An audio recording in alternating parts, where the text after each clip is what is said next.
This is Business Rockstars. I'm Brittany Whitney, and my guest today is Jill Koziol, co-founder and CEO of Motherly. Jill, thanks for joining us today. Thank you so much for having me, Brittany. So give us an overview of how you got to where you are today. Absolutely. It's always a winding path. So I started out actually in international relief and development, and I went to Georgetown for international security studies. That's where I met my husband. And I spent some time working for the United States Institute of Peace as a consultant for a dozen years, working in the intelligence world and for Fortune 50 defense contractors and companies. And then found myself in California when that same husband was in graduate school. And we had a 6-month-old, and that is when the entrepreneurial bug bit for me. I invented, patented, and brought to market a baby goods swing that converts regular playground swings to toddler swings. And that was the first taste of what it would be like to launch a company. So I did that for a few years with a wonderful co-founder, and then I exited that when we got it in every Babies R Us around the country and licensed that to an outdoor adventure company. And had about a week before I got the first phone call from my now co-founder, Liz Tennedy, where she had this idea for a modern company to talk to modern moms. I love that. And I love how it's definitely a winding path. You were just on the Motherly path. But what is Motherly for those who are not familiar? Absolutely. So Motherly is a lifestyle brand that is redefining motherhood. We are woman-centered, expert-driven, and empowering, and we combine content, community, and commerce. So tell us about that first conversation with Liz and how that ignited and sparked Motherly. So Liz and I had parallel lives for a while. We both went to Georgetown at the same time, lived in D.C., met our husbands that both served in the Navy for a while, and then we met actually at Stanford when our husbands were in business school. But we didn't really know each other. And so Liz gave me a call in April of 2015 because she was just bouncing around ideas with people. And she'd heard that I had been in the market and launched a business around motherhood and wanted a little bit of advice.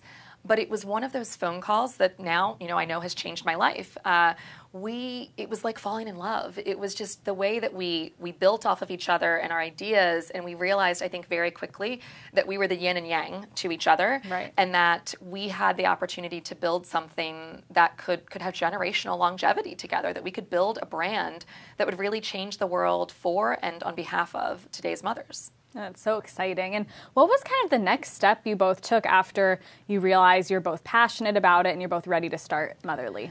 So we laugh now because I'm a very brand-centered person. I say one of my jobs is being custodian of the Motherly brand. And Liz is an award-winning journalist and editor from the Washington Post, but she didn't think about the business side, or it wasn't trained in the business side. And so the first thing we did is we spent money on branding, and we were launching more on the content side. And so I remember Liz saying, "Are you sure we should spend the little bit of money that we put into this on branding?"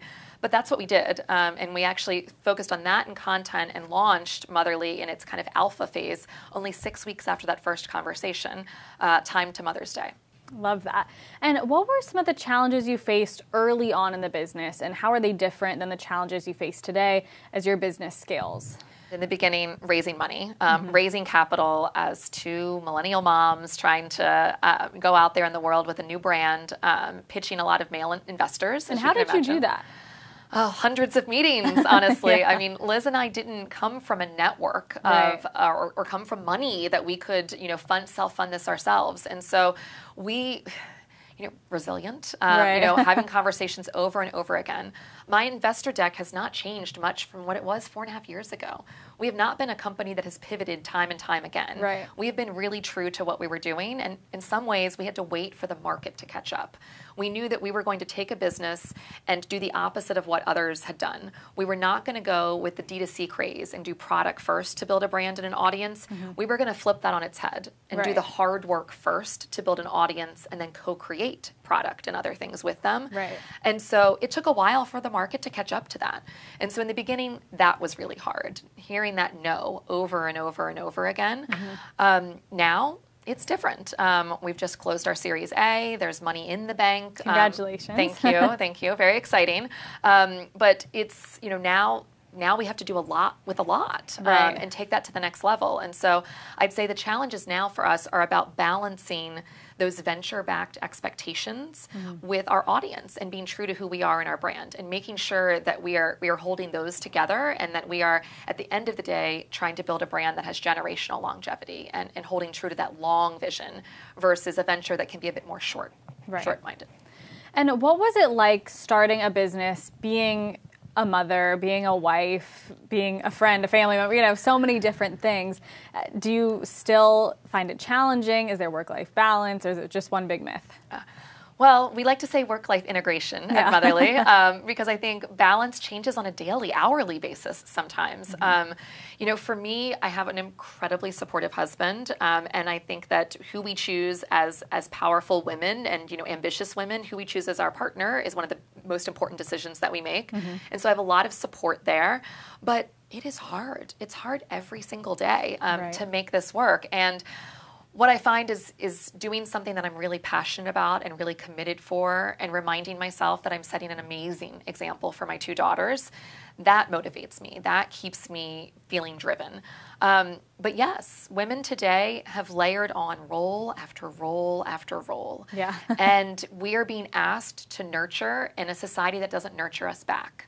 And so telling myself and reminding myself that I'm working towards something that is changing that for all women is also, those hard days, that's inspiring for me. It's totally inspiring. What advice do you have for mothers and entrepreneurs and people who want to start a business but who are letting that fear of failure get in the way of pursuing their passion? Fear of failure. Really, you have to get really comfortable being uncomfortable, and really accept that failure is to the path to success, and know that you're going to fail over and over and over again daily, on a daily basis. I mean, we certainly fail at Motherly often, and the thing is, we have to embrace that, because if you are not failing, it means you're not pushing the edge of where you could be. And so from our perspective, failing fast and failing frequently, but failing only once at that particular thing is really important. And so making sure that you're learning through that. And so being scared of failure is not the path to greatness. It's really embracing that failure that I believe is the real path. What has been an obstacle that you've had to overcome as Motherly continues to grow and scale that you weren't kind of expecting to pop up? I didn't expect that there would be such a strong bias against women, and specifically mothers, out in the market and business. I don't know, I guess I was a little naive to that. I had been in a very supportive environment myself, and I just didn't fully appreciate that it wasn't. I felt that women were making such strides in business, and I was seeing so many people do it, that I didn't realize how hard it would be. And that it isn't just about being a woman that makes it hard in business, it's being a mother. Because it's not really this female penalty, it's as so much as it is this motherhood penalty. And seeing that would express itself as an entrepreneur is something that I did not expect. And that frankly, even as we've grown and been more successful, I still see that a lot. And that is shocking. It is shocking, especially in today's world after Me Too and these types of things.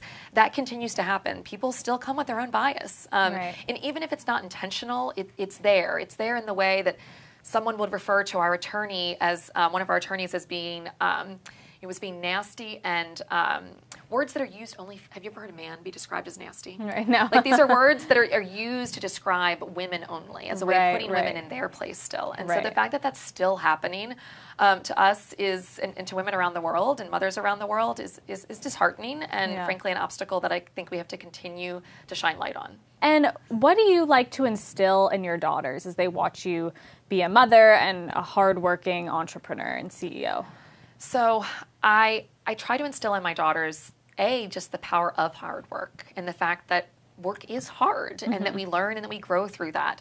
I talk about mistakes that I make. I'm trying to really model this growth mindset and remind myself about it a lot. But I'm also trying to show them and inspire them that they can do something with their life that has meaning, that doesn't just financially provide for the family, but that does good in the world, and that there are ways to combine passion and inspiration and fulfillment and financial gain in one. And I know that I'm incredibly lucky to have that, and I own that privilege of that, but that's exactly what I'm trying to inspire in them to be able to find.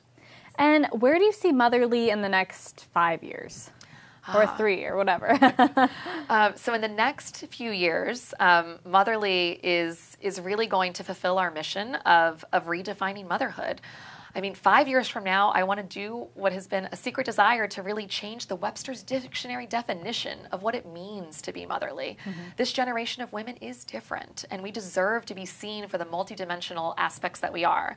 I also, part of our vision for Motherly is to move into commerce. And so we're launching our Motherly Market this spring.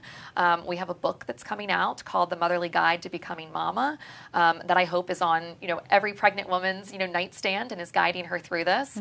And then we have Motherly products that are coming out. So an entire nursery furniture line that's coming out this summer. And so I'm hoping that we continue to see the white space in this woman's life and with her co-create things to make her life better. Well, Jill, I'm so excited to see where Motherly is in the future, and thank you so much for joining us today. And where can people learn more about Motherly? Oh, great. So Motherly you can learn about at our website, so mother.ly, and then you also on Instagram, Facebook, the Motherly podcast, your local bookstore. We're really trying to make sure that Motherly is everywhere. Perfect. Well, thank you so much for joining us today. It was a pleasure. Wonderful. Thank you. This is Business Rockstars. That was my amazing guest, Jill Koziol, co-founder and CEO of Motherly.